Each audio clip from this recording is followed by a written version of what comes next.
వైసీపీలో జగన్మోహన్ రెడ్డి పరిస్థితి కక్కలాక మింగలాక అన్నట్టుంది. ఒక పక్క పార్టీలో సిట్టింగ్ ఎమ్మెల్యేలు ఎప్పుడు ఎవరు జంప్ అవుతారో తెలియదు, అలాగే మినిస్టర్లు ఎప్పుడు ఎవరు జంప్ అవుతారో తెలియదు, అలాగే పార్టీలో ఉన్న ఇతర ద్వితీయ శ్రేణి నేతలు ఎప్పుడు పార్టీలు మారుతారో తెలియదు. సో జగన్మోహన్ రెడ్డి ఇవన్నీ కూడా సర్ది పెట్టుకోవడమే సరిపోతుంది. గత కొద్ది రోజుల నుంచి కూడా జగన్మోహన్ రెడ్డి పరిపాలన మీద దృష్టి పెట్టలేదు, అసలు పరిపాలన అనే పదమే లేదనుకోండి. గత కొద్ది రోజుల నుంచి ఆయన దృష్టి పెట్టింది ఒకటే, పార్టీలో అసంతృప్తులను బొజ్జగించటం. ఎవరైతే పార్టీలు మారిపోయే ప్రయత్నం చేస్తున్నారో, ఎప్పుడైతే లిస్టులు విడుదల చేయడం మొదలుపెట్టాడో అప్పటి నుంచే పార్టీలో అసమ్మతి అనేది తీవ్ర స్థాయికి వచ్చింది. ఒకప్పుడు నాకు 151 వచ్చాయి, నేను గీసిందే గీత చెప్పిందే వేదం అని చెప్పి జగన్మోహన్ రెడ్డి తన ఎమ్మెల్యేలందరూ తన గ్రిప్లో ఉన్నారని చెప్పి చాలా గర్వంగా ఫీల్ అయ్యేవాడు. బట్ ఈరోజు అదే ఎమ్మెల్యేలు జగన్మోహన్ రెడ్డిని నిలదీసే పరిస్థితికి వచ్చారు. ఎందుకు టికెట్ ఇవ్వవు, ఎందుకు మమ్మల్ని మారుస్తున్నావని నిలదీసే పరిస్థితికి వచ్చారు. కాబట్టి సొంత పార్టీలో ఉన్న లోకలోకలను కాపాడుకోవడమే అతి కష్టంగా ఉన్న జగన్మోహన్ రెడ్డికి ఇప్పుడు ఇంకొక షాక్ తగిలింది. ఇప్పటి వరకు కేవలం ఆ నేతల మట్టికి బొజ్జగిస్తే సరిపోయేది, ఇప్పుడు కార్యకర్తలు అడ్డం దిగుతున్నారు జగన్మోహన్ రెడ్డికి. ఇది అసలు పెద్ద సమస్య. సరే నేతలంటే 50 మంది ఉంటారు, 100 మంది ఉంటారు, సరే బొజ్జగిస్తే బొజ్జగించడానికి అవకాశం ఉంటుంది. కార్యకర్తలు లక్షల్లో ఉంటారే, మరి వాళ్ళని ఎలా బొజ్జగించాలా? ద్వితీయ శ్రేణి నేతలు వేలల్లో ఉంటారే, వాళ్ళని ఎలా బొజ్జగించాలా? ఇప్పుడు ఇదే సిచ్యువేషను పాపం మంత్రి జోగి రమేష్కి వచ్చింది. సరే ఆయనకు అసలు మంత్రి పదవి వచ్చిందే చంద్రబాబు ఇంటి మీద దాడి చేశాడు కాబట్టి వచ్చిందనుకోండి, అది వేరే విషయం. ఏం పరిస్థితి వచ్చిందంటే వాస్తవానికి ఈయన నియోజకవర్గం పెడానా నియోజకవర్గం. 2019లో అక్కడి నుంచే గెలిచాడు, కానీ 2024లో అక్కడి నుంచి ఈయన పోటీ చేయటం లేదు. ఎందుకంటే తీవ్ర వ్యతిరేకత మూట కట్టుకున్నాడు. మరి అలాగని చెప్పి పీకేద్దామా అంటే ఎక్కడ అసంతృప్తి చెంది పార్టీ మారిపోతాడని ఒక అనుమానం. నిన్న మొన్నటి వరకు అసలు జోగి రమేష్కి టికెట్ లేదన్నారు, అది వాస్తవానికి లేదన్నారు. కానీ మరి ఇక కాళ్ళ వేళబడి బ్రతిమలాడాడో ఏం సరివో మనకైతే తెలియదు. కానీ ఆ పెడానంలో బీకేసి పెనమలూరులో ఇచ్చారు టికెట్, అక్కడ వరకు బాగానే ఉంది. ఇప్పుడే అసలు సమస్య మొదలైంది. పెనమలూరులో వైసీపీ కార్యకర్తలు నాయకులు ఏమంటారు, అసలు ఈ జోగి రమేష్ మాకు వద్దే వద్దంటారు. మీరు గట్టిగా జోగి రమేషే ఇక్కడ నుంచి పోటీ చేస్తాడని మీరు అంటే మేము అందరం తప్పుకుంటాం, ఇంకా గట్టిగా మాట్లాడితే ప్రతిపక్షాలకు పని చేస్తాం. ఎందుకంటే జోగి రమేష్ అనే వ్యక్తి మాకు వద్దు, ఆయన వ్యక్తిత్వం నచ్చదు, అసలు అక్కడ పనికి రాలేదనే కదా తీసుకొచ్చి మా దగ్గర వేస్తున్నారు, అక్కడ అసంతృప్తి ఉందనే కదా తీసుకొచ్చి మా దగ్గర వేస్తున్నారు. మరి అక్కడ పనికిరానోడు మా దగ్గర ఎలా పనికొస్తాడు? స్థానికంగా మొఖాలు చూసినవాడు ఇన్ని రోజులు కార్యకర్తలను కాపాడుకుంటూ వచ్చిన నేతను పెడితేనే మేము పనిచేస్తాం. పెనమలూరులో మీరు ప్రయోగాలు చేసి పక్క నియోజకవర్గ నేతలను తీసుకొచ్చి మా నెత్తి మీద రుద్దితే మేము ససేమిరా పనిచేసేది లేదు అని రోడ్డు ఎక్కారు. నిన్న మొన్నటి వరకు జగన్మోహన్ రెడ్డి చేసిన కార్యక్రమాలన్నీ 4 గోడల మధ్య ఉండే, బొజ్జగింపులైనా బెదిరింపులైనా 4 గోడల మధ్య జాగింది.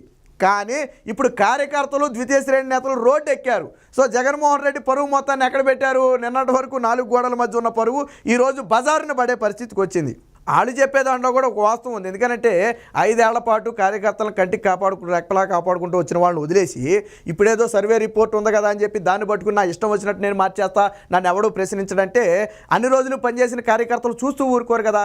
వాళ్ళు ఏమంటారు, కమ్మ కార్పొరేషన్ చైర్మన్గా ఉన్నటువంటి వ్యక్తికి ఇప్పుడు అక్కడ టికెట్ ఇవ్వమని అడుగుతున్నారు, సరే ఆ వ్యక్తికే ఇవ్వాలని చెప్పి బలవంతం కూడా ఏమీ లేదు. స్థానికంగా ఇన్ని రోజులు ఉన్నటువంటి నేతకే టికెట్ ఇవ్వండి, పార్టీ కోసం కష్టపడిన వాడికి టికెట్ ఇవ్వండి. అంతేగాని జోగి రమేష్ మాత్రం మాకు వద్దు, మా పెనమలూరు నియోజకవర్గానికి అసలు దరిదాపుల్లో కూడా ఆయన వద్దని చెప్పి రోడ్డు ఎక్కారు. ఇది జోగి రమేష్కి దిమ్మ తిరిగే షాక్ అనమాట. ఇప్పుడు ముందు నుయ్యి వెనక్కొయ్యి, పెడానా లేదు పెనమలూరు వెళ్దామా వాళ్ళు సహకరించరు. ఏం చేయాలో జోగి రమేష్ పరిస్థితి గాలో దీపంలాగా ఉంది. ముందు నుయ్యి వెనక్కోయి అన్నది. అందుకే అటు వెళ్ళలేడు, ఇటు రాలేడు, ఇటు వీళ్ళు ఊరుకోరు, అటు జగన్ రెడ్డి టికెట్ ఇవ్వడు. ఈ పరిస్థితి ఇప్పుడు మంత్రి జోగి రమేష్కి వచ్చింది. వాస్తవానికి ఈయన నోటి దోల కూడా ఈరోజు పెనమలూరులో వైసీపీ కార్యకర్తలు తిరగబట్టడానికి ఒక కారణం. గతంలో చంద్రబాబుని, పవన్ కళ్యాణ్ని, నారా లోకేష్ని ఇష్టం వచ్చినట్టు బూతులు తిట్టాడు. సరే నాడు తిట్టాడు అంటే మంత్రి పదవి కోసం తిట్టాడు అనుకోండి, అది వేరే విషయం. మంత్రి పదవి వచ్చిన తర్వాత కాపాడుకోవడం కోసం తిట్టాడు. అప్పుడు చంద్రబాబు ఇంటి మీద దాడి చేసిన తర్వాతే మనోడికి మంత్రి పదవి ఇచ్చారు, జోగి రమేష్కి మంత్రి పదవి ఇచ్చారు. గృహ నిర్మాణ శాఖ 25 లక్షల ఇళ్ళు జగన్మోహన్ రెడ్డి కడతానన్నాడు. ఈయన వచ్చిన తర్వాత ఎన్ని ఇళ్ళు కట్టాడు? 25 లక్షల ఇళ్ళు కట్టారా? 25,000 ఇళ్ళు కట్టారా? పోనీ 2,500 ఇళ్ళు కట్టారా? జోగి రమేష్ చెప్పాలా, ఎందుకంటే నువ్వు గృహ నిర్మాణ శాఖ మంత్రివి కదా. అక్కడ ఎక్కడ వద్దు, నువ్వు నీ నియోజకవర్గం పెడానా నియోజకవర్గంలో ఎన్ని ఇళ్ళు కట్టారు తెలుసా? నువ్వు చెప్పగలవా? లెక్క చెప్పగలవా? ఒక 1000 కట్టానో 2000 కట్టానో కావాలంటే చూడండి అని చెప్పగలవా? ఇదిగోండి గృహప్రవేశాలు చేయించానని చెప్పగలవా? అది ఆయన మీద ఎందుకు వ్యతిరేకత ఉందంటే ఎమ్మెల్యేగా ఉన్నప్పుడు చేసిందేమీ లేదు, మంత్రిగా ఉన్నప్పుడు చేసిందేమీ లేదు. పైపెచ్చు కార్యకర్తల్ని, ద్వితీయ శ్రేణి నేతల్ని కనీసం దగ్గరికి కూడా రావడమన్న అపవాదం ఉంది. అది ఎక్కడ అపవాదు కాదు, ఆల్రెడీ పెడానలో ఉన్న అపవాద. పెడానలో ఆయన మంత్రి అయిన తర్వాత ద్వితీయ శ్రేణి నేతలను కానివ్వండి, కార్యకర్తలను కానివ్వండి అసలు దరిదాపుల్లో కూడా రానివ్వలేదంట. అంటే అప్పుడు అధికారం ఉంది కదా అని పొగరు. మరి ఇప్పుడు ఎలక్షన్లో వచ్చేటప్పటికి వాళ్ళే కావాలి. ఆ కార్యకర్తలు, ఆ ద్వితీయ శ్రేణి నేతలు లేకపోతే నువ్వెలా పోటీ చేస్తావు, నువ్వెలా ఎన్నికల్లోకి వెళ్ళగలుగుతావు? అలాంటి దౌర్భాగ్య పరిస్థితి ఇప్పుడు ఆ మంత్రి జోగి రమేష్కి వచ్చింది. అయితే జగన్మోహన్ రెడ్డికి ఇంకో పెద్ద తలనొప్పి ఉంది. ఇది పెనమలూరు నియోజకవర్గంతో ఆగదు. రేపటి రోజున ఇక్కడ ఏదైనా జగన్మోహన్ రెడ్డి ఒక అడుగు వెనక తగ్గాడు అనుకోండి, రేపు ఇదే పరిస్థితి రాష్ట్రం వస్తుంది. ఎందుకంటే 70-80 కాన్స్టిట్యున్సీలు మారుతున్నాడు. ఆడందరూ ఏమంటారు, వేరే వాళ్ళు మాకు వద్దండి, మా స్థానిక అభ్యర్థి మాకు కావాలంటారు. ఏం చేస్తాడు జగన్మోహన్ రెడ్డి? విడుదల రజని, ఆదిమూలపు సురేష్, మెరుగు నాగార్జున వీళ్ళందరినీ మార్చాడు కదా. వాళ్ళందరినీ ఎట్లా అంటే మచ్చుకు 4 పేర్లు చెప్తున్నా, మంత్రుల పేర్లు చెప్పా, అందరినీ మార్చాడు కదా. వీళ్ళంతా నియోజకవర్గాల్లో మాకు కొత్తోళ్ళు మాకు వద్దు, మా నేతలు మాకే కావాలంటారు. ఏం చేస్తాడు జగన్మోహన్ రెడ్డి? అసలు వీళ్ళు వెళ్ళిపోతానన్న సమస్య కంటే ఇది పెద్ద సమస్య. సరే పార్టీ నుంచి ఒక నేత ఇతర నేతలు పోయినా వైసీపీకి పెద్దగా పోయేదే ఉండకపోవచ్చు, కానీ ఇక్కడ కార్యకర్తలు ఎదురు తిరిగినా అడ్డం తిరిగినా వాళ్ళు కాదు అన్న పని చేసినా జగన్మోహన్ రెడ్డికి డిపాజిట్లు కూడా రావు. ఎందుకంటే కార్యకర్తలు లేకుండా పార్టీ ముందడుగు అనేది వేయలేదు. అది అందరికీ తెలిసిన విషయమే. నాయకుడు పోవడం వల్ల పార్టీకి వచ్చే నష్టం ఏముండదు, కానీ కార్యకర్తలు పోతే మాత్రం పార్టీకి తీవ్ర నష్టం వస్తుంది. అదే జగన్మోహన్ రెడ్డికి ఇప్పుడు కంటి మీద కుణుకు లేకుండా చేస్తుంది. అసలే నాయకుల్ని కాపాడుకోలేకపోతుంటే ఇప్పుడు కార్యకర్తలు రోడ్డెక్కి వీళ్ళు నాకు వద్దంటే రేపు నేను మార్చిన నియోజకవర్గాలను నేనేం చేయాలా, నేను ఎక్కడ మార్చాలా, ఒక స్థానిక అభ్యర్థిని పెట్టాలంటే వీళ్ళందరూ నేనేం చేయాలా అనే ఒక భయం జగన్మోహన్ రెడ్డిలో బయలుదేరింది. అందుకనే వెంటనే పెనమలూరులో వచ్చిన ఈ ప్రకంపన ఏదైతే ఉందో, ఏదైతే జోగి రమేష్ మాకు వద్దనే ప్రకంపన ఉందో, ఆ ప్రకంపనలను సల్లార్చాలని చెప్పి ఒక టీమును కూడా రంగంలో దింపాడు. అందులో ఒక కీలక సీనియర్ నేతలను, కొంతమంది మంత్రులను కూడా వేసి ముందు బాబు వారి కార్యకర్తలని, నాయకుల్ని ముందు బుజ్జగించండి, కూర్చోబెట్టి మాట్లాడుకుందామని చెప్పండి, ఇలా రోడ్లు ఎక్కొద్దని చెప్పండి. ఎందుకంటే ప్రతిపక్షాలు, మీడియా మనల్నే చూస్తున్నాయి, అది ఇతర నియోజకవర్గాలకు వెళ్తే మరింత ప్రమాదం. కాబట్టి ముందు వాళ్ళని కూర్చోబెట్టి మాట్లాడతామని చెప్పి ముందు వాళ్ళని శాంతింపజేయండి అని చెప్పి రాయబారానికి పంపితే వాళ్ళు ససేమిరా ముందు అభ్యర్థిని తేల్చండి. కూర్చుని మాట్లాడాలో, నుంచుని మాట్లాడాలో, పొడుకుని మాట్లాడాలో తర్వాత చూద్దాం, ముందు అభ్యర్థి ఎవరు? జోగి రమేష్ అయితే మాకొద్దు, దాని గురించి అయితే మీరు మాతో మాట్లాడొద్దు.